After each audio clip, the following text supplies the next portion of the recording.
السلام علیکم ورحمۃ اللہ وبرکاتہ۔ الحمد للہ نحمده ونستعینه ونستغفره ونؤمن به ونتوکل علیہ ونعوذ باللہ من شرور انفسنا ومن سیئات اعمالنا من يهده اللہ فلا مضل له ومن يضلل فلا هادی له۔ فاعوذ باللہ من الشیطان الرجیم، بسم اللہ الرحمن الرحیم۔ یا ایہا الذین آمنوا اتقوا اللہ حق تقاتہ ولا تموتن الا وانتم مسلمون۔ وقال تعالی فی موضع آخر، یا ایہا الناس اتقوا ربکم الذی خلقکم من نفس واحدہ وخلق منها زوجها وبث منهما رجالا كثيرا ونساء واتقوا الله الذي تساءلون به والأرحام إن الله كان عليكم رقيبا۔ وقال تعالى في موضع آخر، يا أيها الذين آمنوا اتقوا الله وقولوا قولا سديدا يصلح لكم أعمالكم ويغفر لكم ذنوبكم ومن يطع الله ورسوله فقد فاز فوزا عظيما۔ صدق الله العظيم۔ قابل احترام وفاق العلماء کے صدر صاحب اور ناظم ضلع چتور اور معزز خواتین و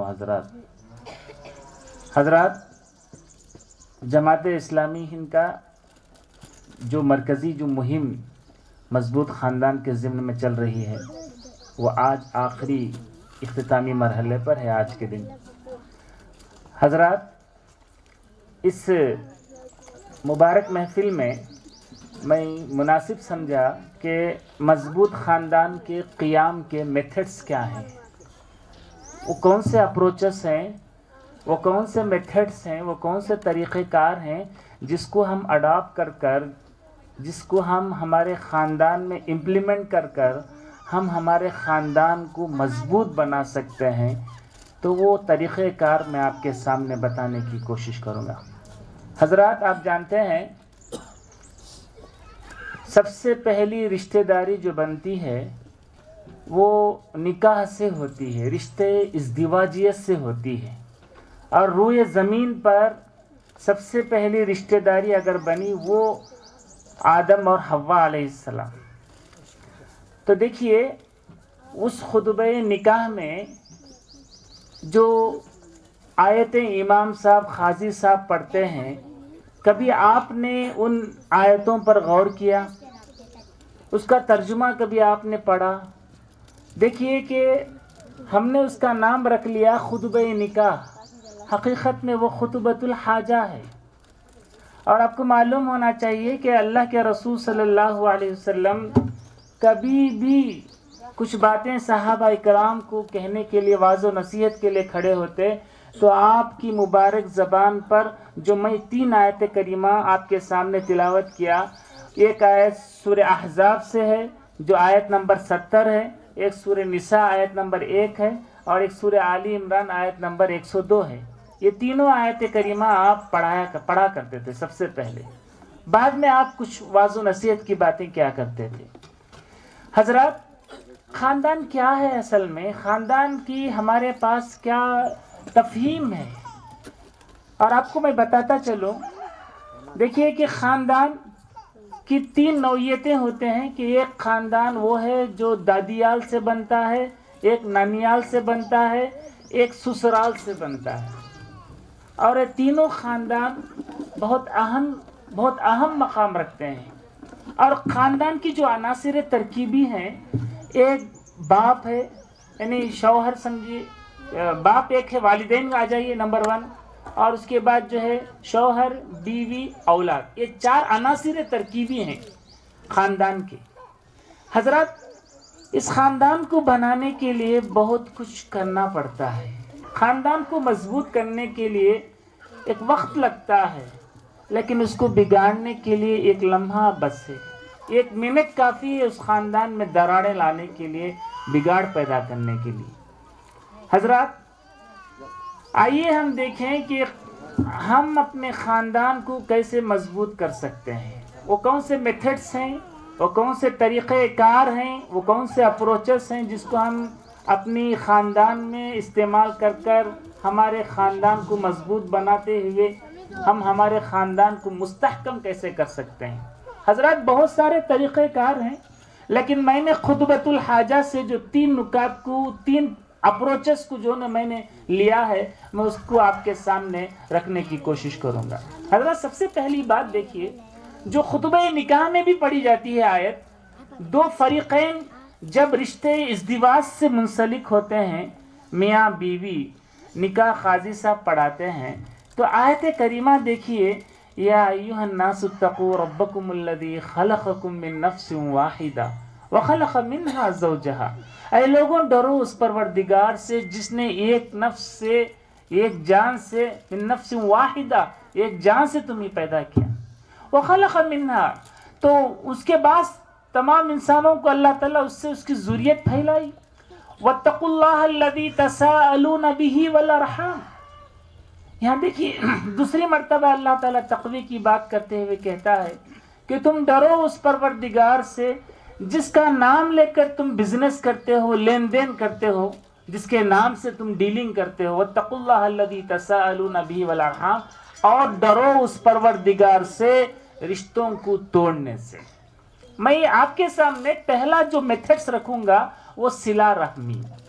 ہم خاندان کو مضبوط بنانے کے لیے سب سے پہلے جو طریقہ ہم اپنائیں گے، طریقہ کار جو ہم اپنائیں گے، وہ سب سے پہلا نقطہ ہے صلہ رحمی.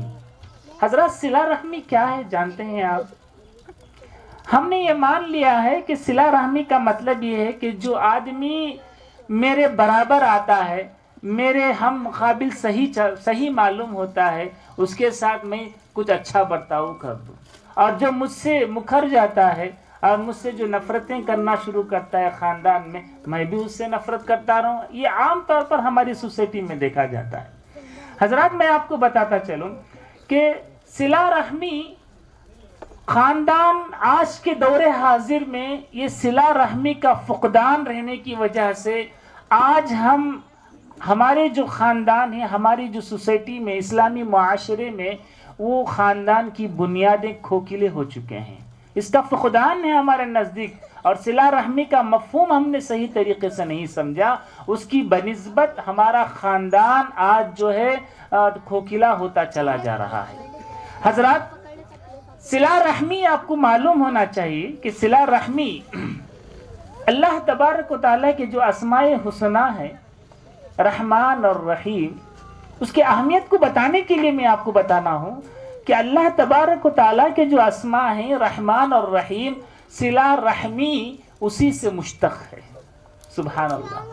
اور دیکھیے اللہ تعالیٰ کہتا ہے انا الرحمن انا الرحیم، میں رحمان ہوں، میں رحیم ہوں، اور صلہ رحمی میرے نام سے مشتق ہے. اور صلہ رحمی اللہ تبارک و تعالیٰ کے عرش سے لٹک گئی اور جو ہے فریاد کرنے لگی، الا من وصلنی وصلہ اللہ ومن قطعنی قطعہ اللہ. صلہ رحمی نے اللہ تبارک و تعالیٰ سے ایک فریاد کیا، اللہ جو صلہ رحمی کرے گا، رشتوں کو جوڑتے رہے گا، اے اللہ، تو اللہ تعالیٰ کہا جو صلہ رحمی کرے گا، الا من وصلنی وصلہ اللہ، تو اللہ تعالیٰ اس سے جوڑے گا. ومن قطعنی، اور جو رشتوں کو توڑے گا، اللہ تعالیٰ اس سے اپنا رشتہ توڑ لے گا. دیکھیے ہم یہ بھی جانتے ہیں کہ ہم ہر جمعرات کے دن ہمارے جو نامہ اعمال ہیں، وہ نامہ اعمال اللہ تبارک و تعالیٰ کی جناب میں پیش کیے جاتے ہیں. دیکھیے کبھی آپ نے غور کیا صلہ رحمی کے تعلق سے، تو اس وقت یہ ہوتا ہے کہ اللہ تبارک و تعالیٰ یہ دیکھتا ہے کیا یہ بندہ جو نمازیں پڑھا ہے، کچھ بھی صدقہ کیا ہے، نیک اعمال کیا ہے، یہ تمام چیزوں کو اللہ تبارک و تعالیٰ دیکھتے ہوئے ساتھ میں یہ بھی دیکھتے ہیں کیا یہ بندہ رشتوں کو توڑنے والا ہے، کیا اپنے حرکات سے، اپنے عادتوں سے، اپنے کردار سے، اپنی زبان سے، کیا یہ بندہ رشتوں کو توڑنے والا ہے. اگر یہ وہ بندہ رشتوں کو توڑنے والا اگر ہوتا ہے تو اللہ تعالیٰ فرشتوں سے کہتا ہے کہ اس کے اعمال کو ہم قبول نہیں کریں گے. وارم میں ایک بار اللہ کی جناب میں ہمارے نامہ اعمال، ہمارے جو اعمال پیش کیے جاتے ہیں، تو اللہ تعالیٰ قبول نہیں کریں گے. وہ شخص کی اعمال جو رشتوں کو توڑنے والا ہوتا ہے. اور دیکھیے اللہ کتنا مہربان ہے، اس وقت تک اللہ تعالی اس بندے کے اعمال کو قبول نہیں کرتا جب تک وہ رشتوں کو توڑتا ہوا ہوگا، اور جب وہ رشتوں کو ملانے والا بن جائے گا اللہ تعالیٰ اس کے اعمال کو قبول کر لیتا ہے.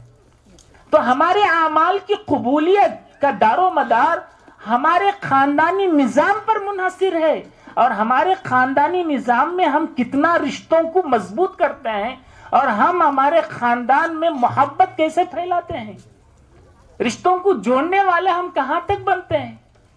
اور دیکھیے اتنا ہی نہیں، اللہ کے رسول صلی اللہ علیہ وسلم نے کہا کہ تم رشتوں کو سیکھو، رشتوں کو سیکھو. سیکھنے کا حکم دیا گیا کہ ددیال کی طرف سے کون کون سے رشتے ہیں، ننیال کی طرف سے کون کون سے رشتے ہیں، سسرال کی طرف سے کون کون سے رشتے ہیں. آج ہمارے پاس ہماری سوسائٹی میں خاندان نام کی کوئی چیز نہیں رہی. اور میں آپ کو بتاتا چلوں، خاندان کی صحیح روشنی، صحیح مطلب صحیح تفہیم یا خاندانی نظام کی صحیح اسٹرکچر اگر کوئی مذہب دیتا ہے تو اسلام ہے. اور آج اور پوری دنیا، نہ صرف ہندوستان بلکہ پوری دنیا اس سسٹم پر لگی ہوئی ہے کہ کس طرح سے ہم خاندانی نظام کو مضبوط کیا جائے. ڈھونڈنے والا ستاروں کی گزرگاہوں کا اپنے افکار کی دنیا میں سفر کر نہ سکا، جس نے سورج کی شعاؤں کو گرفتار کیا زندگی کی شب تاریک سحر کر نہ سکا. اور ہمارے سماج میں، ہمارے معاشرے میں دیکھیے، گھراں بازک ہی رہتے ہیں، بھائی رہتا ہے، بڑا بھائی، بڑا بہن، بڑی بہن، ماں باپ. دیکھیے ہم ایسے رشتے ہمارے ایسے ہیں، بھائی بھائی سے نفرت، بہن بہن سے نفرت، اور ماں باپ بچوں سے نفرت، بچے ماں باپ سے نفرت. کیا ہمارا خاندانی نظام، کیا اسلام ہمیں یہ تعلیم دیتا ہے کہ اس طرح سے زندگی کٹ کر ہم گزاریں؟ اور ایک بات یاد رکھیے، یہ زندگی امتحان ہے مومن کے لیے. اور وہ مومن جو خاندان میں مل کر جینا پسند کرتا ہے اور رشتہ داروں سے ملی ہوئی تکلیف کو برداشت کرتا ہے تو وہ سب سے بہتر ہے. اور یاد رکھیے، انسان یہ چاہتا ہے کہ میرے رزق میں برکت ہو اور میری عمر میں برکت ہو. میں آپ کو گارنٹی کے ساتھ کہتا ہوں، میں آپ کو چیلنج کے ساتھ کہتا ہوں، اگر میرے اور آپ کی کمائی میں برکت ہو، یا میرے اور آپ کو جو ہے اللہ تعالیٰ عمر میں، میرے اور آپ کی عمر میں برکت دے، یا کہ ہمیں صحت مند رکھے، تو ہمارے لیے ضروری ہوتا ہے کہ ہم صلہ رحمی کریں. رزق میں برکت، عمر میں برکت کا دار و مدار اگر ہے تو وہ رشتہ داری پر ہے. اور دیکھیے جن کے رشتے اچھے رہتے ہیں وہ ہمیشہ پرسکون رہتے ہیں، پیسفل رہتے ہیں.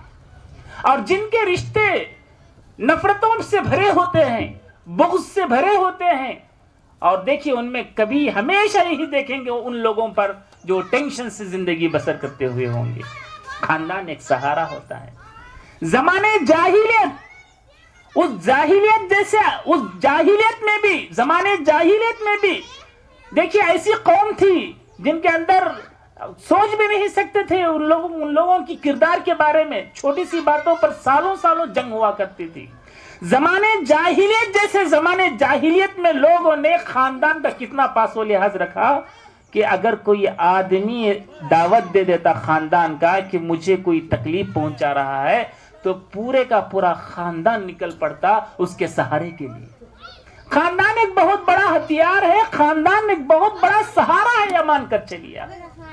حضرات میں آپ کو بتاتا چلوں، یہ جو رشتوں کو جو ملاتے ہیں، صلہ رحمی کہتے ہیں اسے، رشتوں کو ملانے والے. صلہ رحمی کل حشر کے میدان میں اگر میرے اور آپ کے حق میں گواہی دی تو ہم کامیاب. اگر یہی صلہ رحمی کل قیامت کے دن میرے اور آپ کے خلاف میں اگر گواہی دے دی تو ہم جنت میں کہاں سے جائیں گے؟ اے اللہ، یہ بندہ ایسا تھا جو تیرے بنائے ہوئے رشتوں کو توڑتا تھا اور تیرے رشتوں کو توڑنے والا تھا، نفرتیں پھیلانے والا تھا. آج دیکھیے ہمارے مسلم معاشرے میں تھوڑی سی بات پر بات سے بات بتاتے ہوئے چغلی، غیبت، اس کی برائی بیان کرنا، اس طرح سے خاندان کو بکھیر دیتے ہیں۔ آج ہمارے پاس خاندان نام کی کوئی چیز باقی نہ رہی، اور ہم نے خاندان کو صرف رسم کی نوعیت سے دیکھ رہے ہیں، لیکن اسلام کی نوعیت سے نہیں دیکھ رہے ہیں۔ اسلامی طرز سے ہم دیکھنا چاہیے خاندانی نظام کو۔ حضرات، بہت سارے چیزیں ہیں۔ اگر میں اور آپ اگر رشتوں کو کاٹنے والے ہیں تو یاد رکھ لیجئے مجھے اور آپ کو کبھی جنت نصیب نہیں ہوتی۔ اللہ کے رسول صلی اللہ علیہ وسلم فرماتے لا يدخل الجنت خاطئان، رشتوں کو توڑنے والا، نفرتیں پھیلانے والا، رشتوں کو بکھیرنے والا کبھی جنت میں داخل نہیں ہو سکتا۔ نعوذ باللہ۔ دیکھیں، اللہ کی پناہ ہے ہمارے لیے۔ ہم جانے انجانے میں ہمارے کردار سے، ہمارے جو باتوں سے رشتے کہاں ٹوٹ رہے ہیں۔ چھوٹی سی باتیں ہم کہہ دیتے ہیں، رشتے ٹوٹ جاتے ہیں۔ دیکھیے،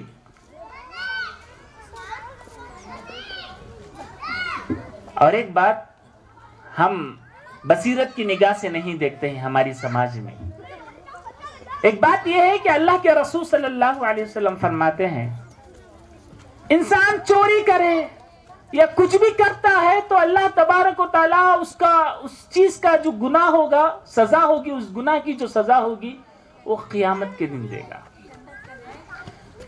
لیکن دو چیزیں ایسے ہی مان کر چلیے گا، حدیث میں آتا ہے ان دو چیزوں کی گناہوں کی سزا مجھے اور آپ کو اس روئے زمین میں بھگتنا پڑے گا اور آخرت میں حج۔ وہ دو چیزیں کون سی ہیں؟ ان میں سے ایک جو اپنے رشتہ داروں کو، اپنے رشتہ داروں میں نفرتیں پھیلانے والا، رشتوں کو کاٹنے والا۔ اللہ کے رسول صلی اللہ علیہ وسلم فرماتے ہیں کہ رشتوں کو کاٹنے والے کی سزا اللہ تعالیٰ دنیا میں دے کر رہے گا، آخرت میں ہے اس کے لیے، لیکن اس سے موت کے فرشتے اس کے پاس آ کر اس کی روح قبض کرنے سے پہلے ہی اسے اس دنیا میں اس کا مزہ چکھنا پڑے گا۔ اور وہ دوسرا ظالم جو بے جا ظلم کرتا ہے بندوں پر۔ یہ دو ایسے سزائیں ہیں جو دنیا میں بھی بھگتیں گے اور آخرت میں بھی بھگتنا پڑے گا۔ خاندان کی دیکھیے اہمیت، دیکھیے آپ، میں پہلا جو طریقہ بتا رہا ہوں میں آپ کے سامنے، وہ صلہ رحمی۔ اگر میں اور آپ خاندانی نظام کو مستحکم کرنے میں صلہ رحمی کا جو میتھڈ ہے، میں اور آپ اگر مان کر چلے، اگر اس کو امپلیمنٹ کرے ہمارے خاندانی نظام میں، تو یاد رکھیے ہمارے خاندان مستحکم ہو سکتے ہیں۔ اور یہ بھی مان کر چلیے حضرت، میں جاؤں اور میرے بڑے بھائی سے یا میرے چھوٹے بھائی سے میں محبت کی بات پیش کرتا ہوں، وہ میرا بھائی مجھ سے روٹ کر جاتا ہے۔ دیکھیے، یاد رکھیے، اللہ کے رسول صلی اللہ علیہ وسلم نے فرمایا اگر میرے چھوٹے بھائی مجھ سے نفرت کر رہا ہے، میری چھوٹی بہن مجھ سے نفرت کر رہی ہے، میرے سسرال والے مجھ سے نفرت کر رہے ہیں، میں انہیں محبت کا درس دیتا ہوں، تو اللہ کے رسول صلی اللہ علیہ وسلم فرماتے ہیں کہ اس کے ساتھ ایک فرشتے کی معیت حاصل ہوگی، ایک فرشتہ اس کی حفاظت میں لگ جائے گا۔ رشتوں کو جوڑنے والا انسان اگر ہے تو اس کے ساتھ ایک فرشتے کی معیت، ایک فرشتہ اس کے ساتھ رہے گا۔ مان کر چلیے کہ صلہ رحمی ایک ایسا میتھڈ ہے خاندانی نظام کو اور بکھرتے ہوئے خاندان کو استوار کرنے میں اور مضبوط کرنے میں صلہ رحمی ایک انمول رول ادا کرتا ہے۔ اور دیکھیے، بہت سارے باتیں مومنین کی صفت بیان کرتے ہوئے اللہ تعالیٰ سورہ رعد آیت نمبر 21 میں والذین یصلون ما امر اللہ بہ ان یوصل، وہ لوگ جو رشتوں کو اللہ کے حکم سے جوڑتے ہیں اور اپنے پروردگار سے ڈرتے ہیں۔ اگر میرے اندر خوف الہی ہے، میں اللہ تعالیٰ سے، میں اور آپ اگر اللہ تعالیٰ سے ڈر رہے ہیں تو میرے اور آپ کے لیے، مجھے اور آپ کو یہ کام ضرور کرنا ہے کہ ہم رشتوں کو جوڑنے والے بنے. اگر میں اور آپ مومن ہیں تو مجھے اور آپ کو یہ لازم ہوتا ہے کہ ہم رشتوں کو جوڑیں، رشتوں کو جوڑیں. حضرات ایک بات بتاتا چلیں، ایک میتھڈ تو ہو گیا صلہ رحمی کا، ایک دوسرا میتھڈ مضبوط خاندان کے استحکام میں، ایک دوسرا اپروچ اگر ہم طریقہ کار اگر ہم مان کر چلے، جو خطبۃ الحاجہ سے میں نے اخذ کیا ہے، سورہ احزاب آیت نمبر 70 اور 71 میں، یا ایھا الذین آمنوا اتقوا اللہ وقولوا قولا سدیدا. اے ایمان والو تم اللہ سے ڈرو، اور جب تم اپنی زبان سے بات کرنے لگو گے تو سیدھی زبان، میٹھی زبان، حق گوئی کی زبان. اور دیکھیے سلیقے کی زبان استعمال کرو. میں آپ کو بتاتا چلوں ایک دوسرا جو میتھڈ، سلیقے کی زبان، سورہ احزاب آیت نمبر 71. خاندان بات بگڑتی ہے بات سے، بات بگڑتی ہے بات سے، بات سے بات بگڑنے لگتی ہے. گالی گلوچ والی زبان، چغلی والی زبان، نفرت والی زبان سے رشتے نبھتے نہیں، رشتے ٹوٹ جاتے ہیں. سلیقے کی زبان رشتے بکھرنے سے بچ جاتے ہیں. مثال پیش کروں، کس گھر میں، کون سے خاندانی نظام میں مسائل نہیں آتے، کس گھر میں مسائل نہیں آتے. میرے اور آپ کے گھر تو چھوڑیے، آقا کے گھر کو جا کر دیکھیں. ہم اللہ کے رسول صلی اللہ علیہ وسلم کی بیٹی حضرت فاطمہ رضی اللہ عنہا اور آپ کے داماد حضرت علی، ان دونوں میں ایک مرتبہ الجھ ہو گیا. حضرت علی سیدۃ النساء فاطمۃ الزہرا سے دور ہو کر مسجد نبوی کے پاس آ گئے ہیں. اللہ کے رسول صلی اللہ علیہ وسلم اپنی بیٹی کے گھر جاتے ہیں خیر و عافیت دریافت کرنے. معلوم نہیں اللہ کے رسول صلی اللہ علیہ وسلم کو. جانے کے بعد آپ دیکھتے ہیں کہاں ہے فاطمہ، میرے داماد کا علی کہاں؟ اللہ ابا جان وہ مجھ سے کچھ روٹھ گئے اور کہاں گئے پتا نہیں مجھے. دیکھیے اللہ کے رسول بحیثیت سسر، اللہ کے رسول بحیثیت باپ، آپ نے خاندانی نظام کو کس طرح سے استوار کیا. دیکھیے آپ وہاں ایک منٹ بھی نہیں رہے. حضرت فاطمہ کی زبان سے جب سنا آپ نے کہ حضرت علی میں مجھ سے روٹ گئے ہیں اور کہاں گئے پتا نہیں، تو آپ نے حکم دیا صحابہ کو کہ دیکھیں علی کہاں ہے. جب آپ کو یہ اطلاع ملی کہ علی مسجد نبوی میں ہے سو رہے ہیں، تو آپ فوراً گئے اپنے داماد کے پاس. کیا دیکھ رہے ہیں کہ اس وقت کی جو مسجدیں تھیں عالی شان تو نہیں تھی، مٹی جیسے آپ سو رہے ہیں مٹی میں. حضرت علی مٹی پیٹھ پر لگی ہوئی ہے. اللہ کے رسول صلی اللہ علیہ وسلم اپنے داماد کے قریب جاتے ہیں اور جا کر کچھ نہیں کہا. آپ نے جو سلیقے کی جو زبان استعمال کی، خدا جانیے آپ نے جو سلیقے کی جو زبان استعمال کی، قم یا ابا تراب، آپ نے اٹھو، حضرت علی پر ہاتھ رکھا اور مٹی جو لگی ہوئی تھی مٹی کو ہٹاتے ہوئے آپ نے کہا اٹھو اے علی. بس اتنا ہی تھا. وہ جو حادثہ ہوا، جو دوریاں رہیں، سب بھول گئے اور اڑ گئے حضرت علی اور اپنے گھر چلے گئے. یاد رکھیے جب ایسے خاندانی نظام میں میاں بیوی جو رشتے ازدواج سے منسلک ہوتے ہیں، ایک دو باتیں بات سے بات بگڑتی ہوئی جب آپ کو معلوم ہوتا ہے تو گھر کے بڑے ذمہ دار یا گاؤں کے بڑے ذمہ دار بات تو دور کی بات اگر ان کے گھر جاتے ہیں تو وہی جو ہے رشتوں کو ٹوٹنے سے بچ جاتے ہیں. ایک سلیقے کی زبان سے رشتے ٹوٹنے سے بکھر جاتے ہیں, بچ جاتے ہیں. بتانے کا مقصد یہ ہے کہ رشتے اس لیے ہیں, مسائل جنم لیں گے, لیکن خاندانی نظام کو بکھرنے سے ٹوٹنے سے بچانا یہ بڑوں کی ذمہ داری بھی ہوتی ہے. اور دیکھیے میں آپ کو بتاتا چلوں, جو قرآن مجید کی جو آیت, جو دوسرا جو میں نے اپروچ لیا وہ سلیقے کی زبان, قولاً سدیدہ. اور دیکھیے قول سدید, یا ایھا الذین آمنوا اتقوا اللہ وقولوا قولا سدیدا. اس کے بعد کی آیت دیکھیے, یصلح لکم اعمالکم. اگر میری اور آپ کی زبان صحیح رہی تو میرے اور آپ کے اعمال اللہ کے نزدیک قبول کیے جائیں گے. اور دیکھیے یہاں پر نوٹ کیجئے, اصلاح عمل موقوف ہے اصلاح لسان پر.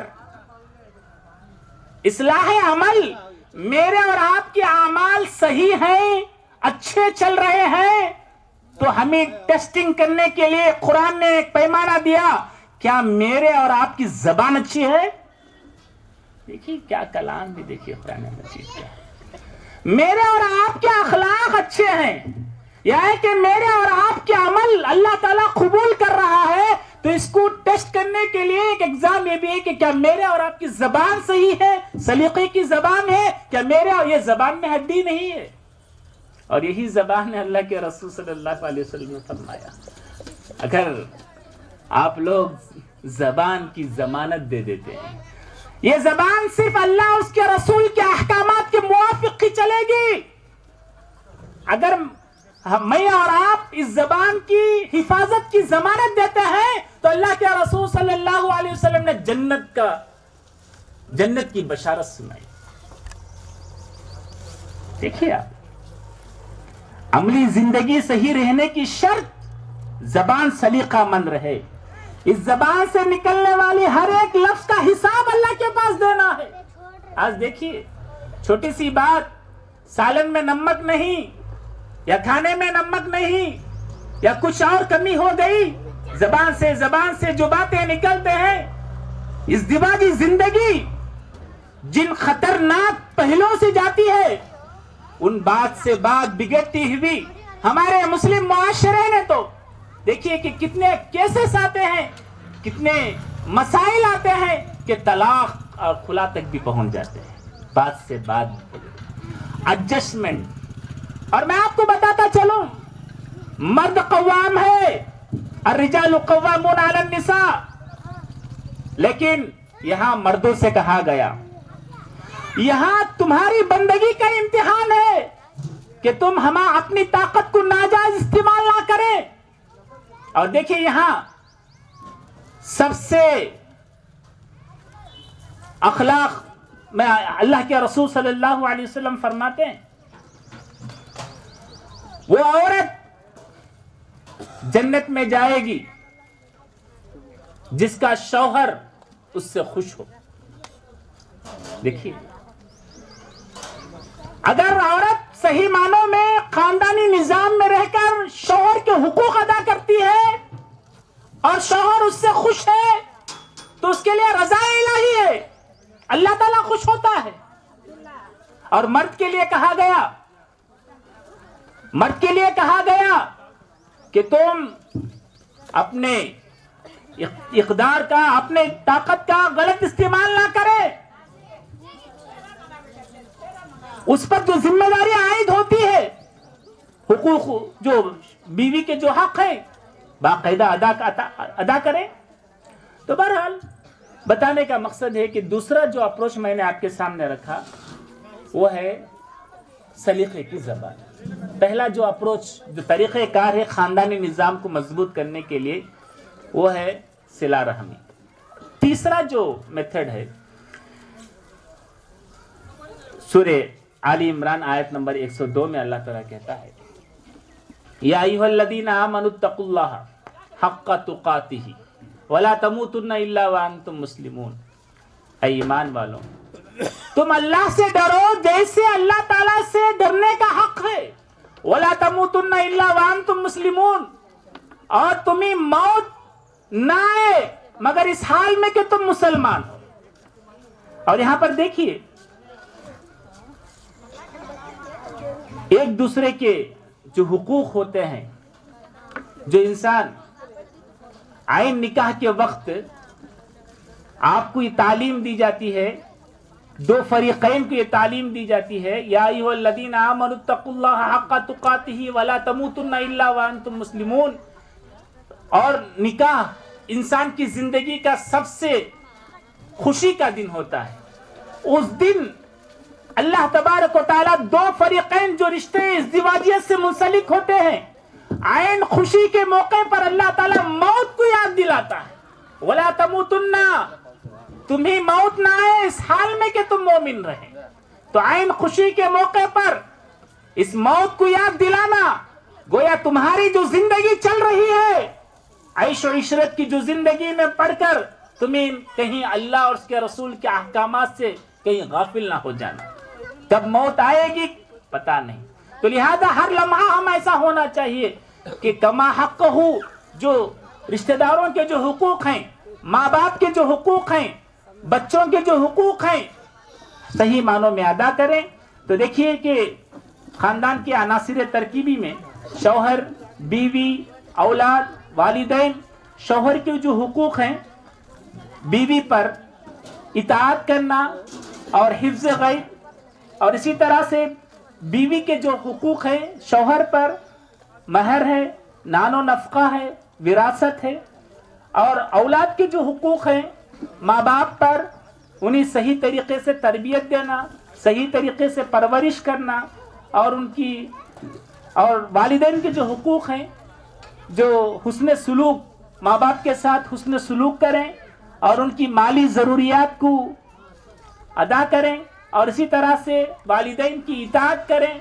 یہ حقوق آپس میں مل جل کر اگر ادا کرتے ہیں, اللہ تعالیٰ سے ڈرتے ہوئے تقوی کی زندگی جس انسان کے اندر آئے گی, وہ حقوق اللہ بھی ادا کرے گا اور حقوق العباد بھی ادا کرتا رہے گا.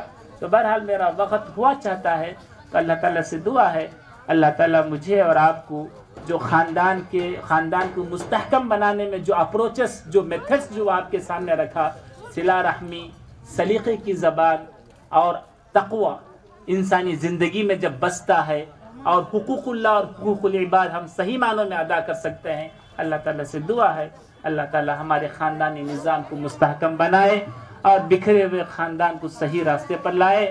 اللہ تعالیٰ ہمیں شیطان کے مکر و فریب سے ہماری حفاظت فرمائے, اور ہماری جو زندگی اللہ اور اس کے رسول کے احکامات پر چلے.